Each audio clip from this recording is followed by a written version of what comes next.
Welcome to Mountain View Church. My name's Johnny, for those of you that don't know me, and today I'm going to be talking about why am I here? Now it's a big question I'm sure we've all asked ourselves at one stage or another. And that question about purpose, about meaning. What is the reason I was born? What are the reason I'm on earth? And so today, before we unpack that question, I want you to do two things for me. Number one, I want you to share this live stream so anyone in your community, in your online community, can see this, and hopefully this can help them too. And number two, I want you to comment below with any insights or any questions you might have so that we as a church can help you grow further in your relationship with God. So today, let's begin, and we're going to be talking about why am I here? Now the first thing that I want to do is I want to unpack one of the verses that we Christians use to talk about purpose, to talk about the reason why we're here. And that verse is Jeremiah 29 verse 11. And if you've got your Bible with you, open up. If it's on your phone, if it's a physical Bible, whatever it is, open it up, and I want you to bookmark this verse. Now it's Jeremiah 29:11. I'm going to read it. For I know the plans I have for you, declares the Lord. Plans for welfare and not for evil, to give you a future and a hope. Now, this verse, I'm sure as Christians we've heard this before. If you're tuning in for the first time and you've never heard this text before, I'm going to unpack it for you. But I'm going to destroy it.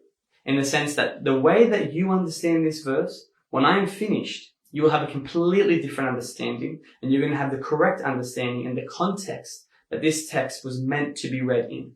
And at the end, you're even going to love it a little bit more.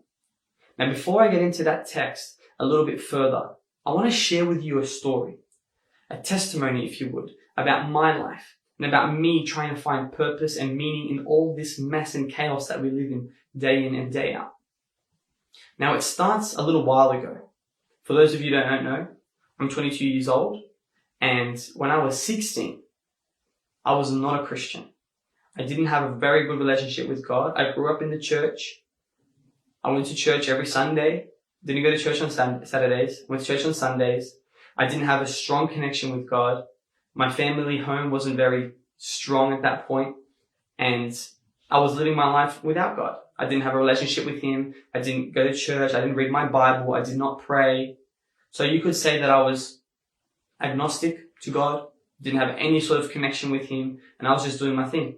And I think there's a lot of us that's tuned in right now who have the same sort of experience at one point or another in their life. And that might be you right now. And so I was at this point, I was 16 years old, and I kind of had this future written down for myself. I was like, yep. I'm going to finish school. I'm going to go get a degree. I'm going to create movies. I'm going to make films. And that's what I wanted to do. I was so excited. Like, yeah, I'm going to be an actor. I'm going to do movies. And I was really excited. But somehow life's got a way of getting in the way. And I remember 16 years old, didn't have any relationship with God. And then I met a girl. And she had God in her life. A lot of God in her life. She was so involved with church. All her family were Christians. They were all going to church every week. And I was like, wow, okay, that's awesome. I grew up in church. I like church. I've got no problems there. And so slowly, I started integrating into her church, making friends with her friends at church, and I made friends with her pastor. And I decided, you know what, I want to do Bible studies. I want to understand who this God is a little bit more. And so I went through this journey at 16 years old, trying to find out who God was for me and discover that relationship with Him. Now, going through that, there was a point, maybe a year after, coming into the church, 17 years old, where I felt God calling over my life and saying, Johnny, you're a youth leader, you're talented, you know a lot about God, and you care about people. I want you to do ministry full time. And you can imagine at 17 years old, I was like, no, I don't want to do that. And it wasn't the fact that I didn't care about the church or care about God. It was just, I had plans already for my life. I already knew what I wanted to do. I didn't want to be a pastor. I didn't want to be a minister. I wanted to go and make movies. You can't do that as a pastor. And so I was at this point in my life where I went, God, I really appreciate that you want that for my life, but I'm actually going to go in that direction. And I didn't go with what God wanted me to do. I was still involved in the church. But I didn't pack up my bags and say, you know what, I'm going to go study and I'm going to become a minister. I didn't do it. And so fast forward, that was the first time I rejected God's calling for my life. And fast forward a couple of years, I I was about 20 years old, and I just finished my degree, which was communications and media, and everything was still looking like it was going to be where I wanted it to go. And a position came up inside the church, working in the youth department for the conference. And me and my wife, who was my fiancée at the time, we talked about it and we said, look, if I get this job, God is pretty much giving us the green light that he wants me to become a minister. And we both were like, all right, let's pray about it. And so we prayed about it and we said, all right, whatever happens, it's either God or it's not God.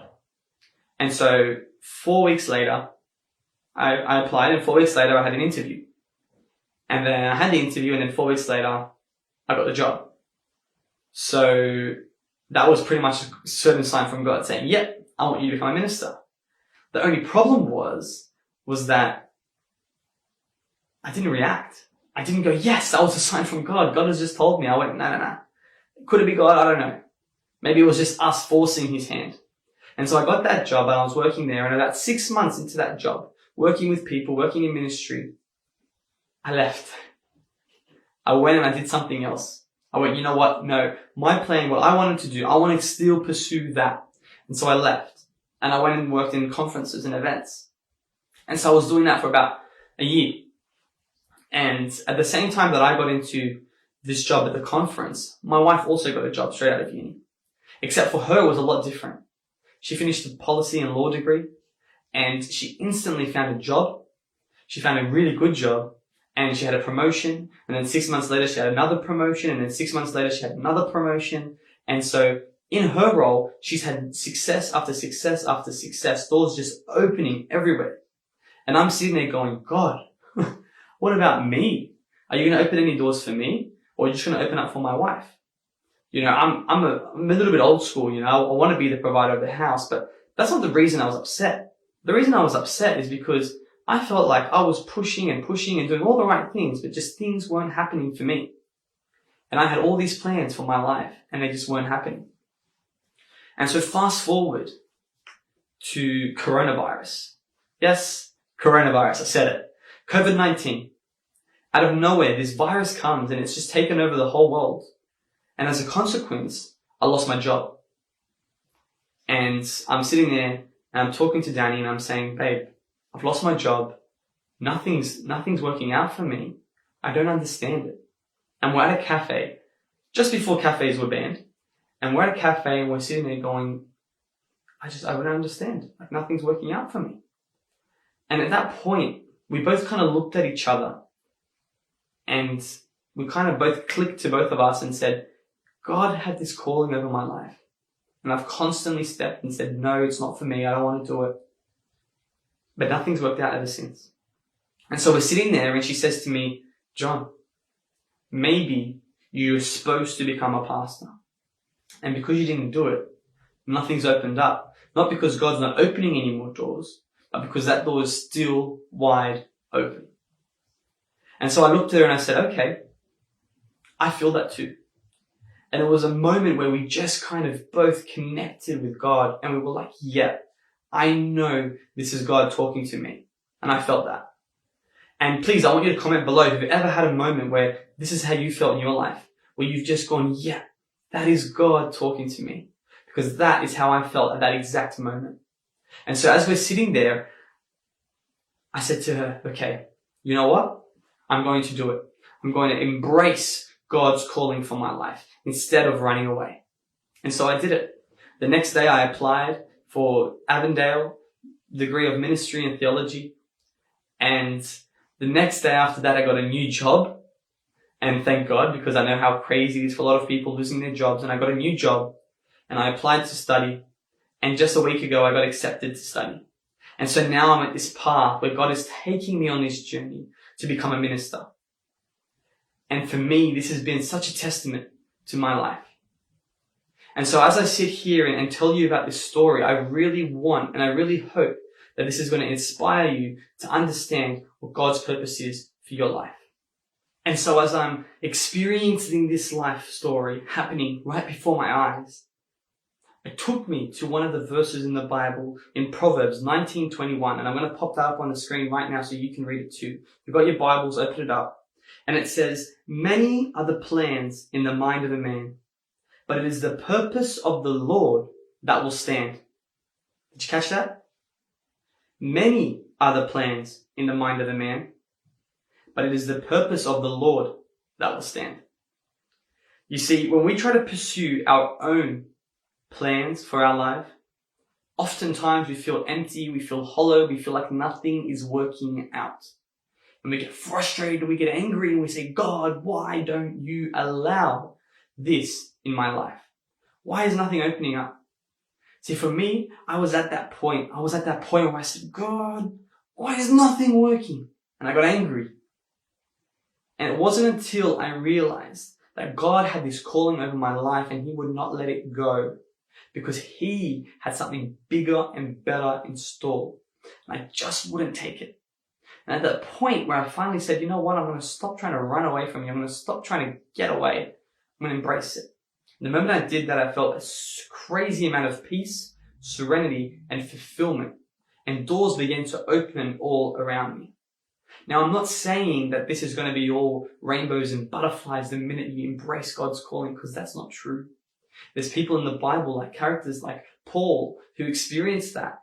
And he followed God, but he ended up in prison many, many times. But the reason I say that it's not always going to be good and rainbows and butterflies is because I come back to that Jeremiah verse that I mentioned earlier. And it says, "For I know the plans I have for you, declares the Lord. Plans for welfare and not for evil, to give you a future and a hope." See, we often approach Jeremiah 29:11 as a security blanket. God has a plan for me. That is good. So clearly the suffering I'm going through will end soon, and then my flourishing will begin. But that is not what God has promised us either. And that is not what He was promising the Israelites back when this was written. The heart of the verse is not that we would escape our difficulty, but that we would learn to thrive in the midst of it. Here's the context. The Israelites were in exile as a punishment for God for their disobedience. So they weren't in, just ordinary life. They were in punishment for what they had done. And so Prophet Jeremiah confronts the false prophet Hananiah, who had boldly proclaimed that God was going to free Israel from Babylon in 2 years. Spoiler alert, it doesn't happen. Jeremiah calls out to Hananiah's lie and then states the promise we read in 29:11. God does indeed have a good plan for the Israelites, and it is a plan that will give them hope and a prospering future. Sounds good, right? The thing is, before he shares this promise, he gives them this directive from God. "Seek the peace and the prosperity of the city to which I have carried you into exile. Pray to the Lord for it, because if it prospers, you too will prosper." Let me repeat that. Pray to the Lord for it, because if it prospers, you too will prosper. This is not at all what the Israelites wanted to hear. They wanted to be told that they were going to go home. They wanted to be told their suffering was going to end. Instead, God's plan was for them to stay right where they were and to help prosper the nation that enslaved them. How many times have we been told to stay where we are and we don't want to do it? We just don't. We're like, "Yeah, I've been here too long. Let me out. I want to go home. I want to go back to where I'm comfortable." Do you catch that? When we're comfortable. We hate it when we're not comfortable because we're creatures of comfort. And so there came the biggest blow in verse 10 when God says He would fulfill this after 70 years are completed in Babylon. How long? 70 years. This meant that none in the current generation of Israelites would ever return to their home. What a crushing thing to be told. Imagine you're 34 years old and God says in 7 years you can go home. You'll be at 115? You're probably not even going to be around to see that return home. And imagine how much struggle and pain that would have put them in. See, yes, of course, God knows the plans He has for us, and ultimately He will give us a glorious future. But as we walk out of our lives on this crazy earth, let's remember that the best growth comes from perseverance through trials, not escaping them completely. And when we learn perseverance, we find surprising joy. What hard thing are you going through currently? In the midst of your suffering, cling to Jeremiah 29:11, but cling to it for the right reason, not for the false reason. Don't get false hope that God will take away your suffering, but in the true gospel confidence that He will give you hope in the midst of your suffering. And as I finish up today, I want to really hone in on one last point, and that is Romans 8:28. And in Romans 8:28 it is written, "And we know for those who love God and all things work together for good, for those who are called according to His purpose." And we know that for those who love God, all things work together for good, for those who are called according to His purpose. Now let's break this up, because we use this as a security blanket, just like that verse in Jeremiah. Firstly, Romans 8:28 does not mean we can just live however we want to, and God will just fix it up. To understand the truth of Romans 8:28, we can't just quote the part of the verse that we like. And we know that all things God works for good. Yeah, okay, we like that bit. But do we like the other part where it challenges us to love Him, and then we will be called to His purpose? Romans 8:28 is a promise for believers, real believers, those who are living for Christ. Not those who claim to believe in God but are living like the devil. This verse says to those who love God and are doing their best to obey His commands. Catch this. Obey His commands even when it's bad, it's sad, it's evil, wicked things are touching your life, things are not going the way that you want them to. God is still saying, obey me, trust me, believe in me, because I, God, will ultimately use these things to bring good both to you and the world around you. Did you catch that? God will use your pain, use your suffering, use your trials to bring good not only to your life, but other people around you. He doesn't create the wickedness. He doesn't create the badness, but He will use it as a testimony to you and the people in your life. A wise woman once told me, God allows everything into our lives for one or two purposes. Either to bring us into a relationship with Himself, or, if we already have one, to then bring others into a relationship with Him. I want to finish with a story of a man from a small town in Ohio named Billy. Billy was diagnosed with a brain tumor at age 35. Billy played college basketball. He married his childhood sweetheart and fathered 2 handsome sons. Convinced of the truth of Romans 8:28, he chose to believe God had a good plan for his bad cancer. Because Billy believed in God and believed that He could use something as destructive as a brain tumor, he responded in faith and trust. Even though this is not what I planned for my life, he told his family, I trust God to use it for good. His unshakable faith and peace was so profound that church leaders asked him to share his testimony at a men's event. Billy agreed.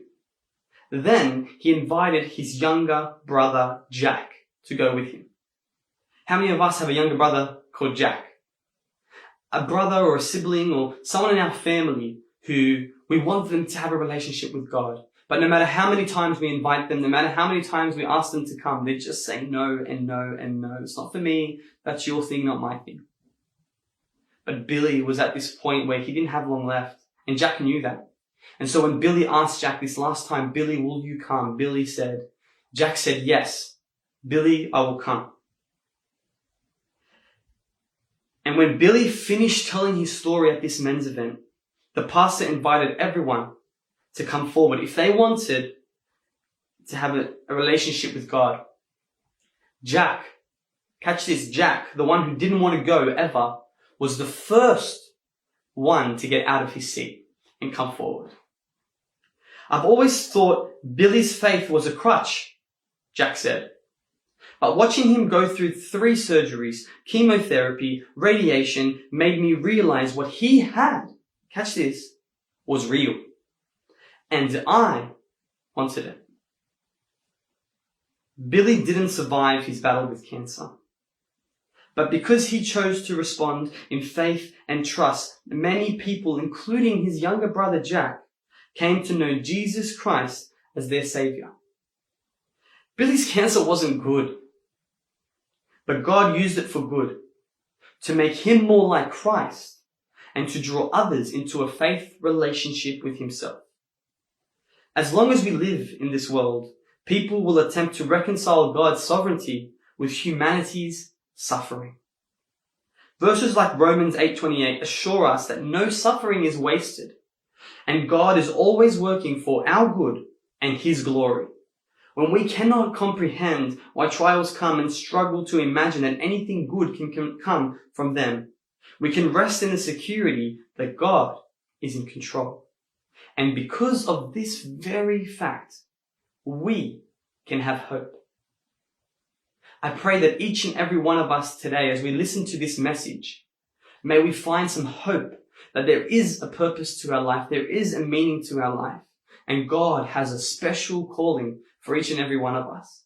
And what He has in store is bigger and it's better than anything we could ever plan for ourselves. Thank you for tuning in, and God bless. Thank you everybody for tuning in. We hope that you were blessed by our program. To find out more about what our church family at Mountain View is doing, please jump on our social media platforms and our church website to find out more. Please stay safe and have a good week.